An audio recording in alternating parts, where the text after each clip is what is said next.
ഇടുക്കി ആലക്കോട് പഞ്ചായത്തിൽ പ്രവർത്തിക്കുന്ന പാറമടയിൽ നിന്നും മലിനജലം ജനവാസ മേഖലയിലേക്ക് ഒഴുകിയതായി പരാതി.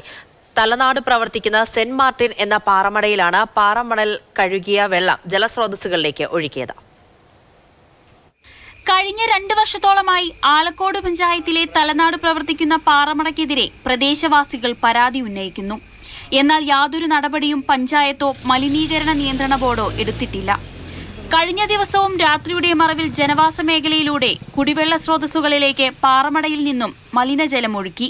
ഇവിടെയുള്ള കുടിവെള്ള പദ്ധതികൾ 100 കുടിവെള്ള പദ്ധതികളുണ്ട്. അതിനകത്ത് മുഴുവൻ ഇത് മൈക്ക കലർന്ന വെള്ളമാണ്.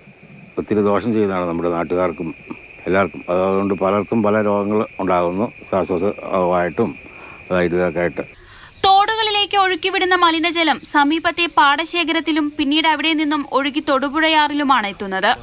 കഴിഞ്ഞ മാർച്ച് മാസത്തിലും ഇതേപോലെ തന്നെ മലിനജലം പാറമടയിൽ നിന്നും തുറന്നുവിട്ടിരുന്നു. അന്ന് വാട്ടർ ട്രീറ്റ്മെന്റ് പ്ലാന്റ് 15 ദിവസത്തിനകം സ്ഥാപിക്കണമെന്ന് പൊല്യൂഷൻ കൺട്രോൾ ബോർഡ് ആവശ്യപ്പെട്ടിരുന്നു. ഇവിടെ മൂന്ന് പാറമട വേറെ പ്രവർത്തിക്കുന്നുണ്ട്. ആ പാറമടയിൽ നിന്നെല്ലാം വരുന്ന വെള്ളം ഇവിടെ ഒരു വലിയ തോടുണ്ട്. ആ തോടുവഴി ആറ്റിലേക്ക് ചെന്ന് ചേരുവാണ്. തുടർച്ചയായി ഇവിടെ നിയമലംഘനങ്ങൾ നടക്കുമ്പോഴും പഞ്ചായത്തും മലിനീകരണ നിയന്ത്രണ ബോർഡും യാതൊരു നടപടിയും എടുക്കുന്നില്ല. മാതൃഭൂമി ന്യൂസ്, ഇടുക്കി.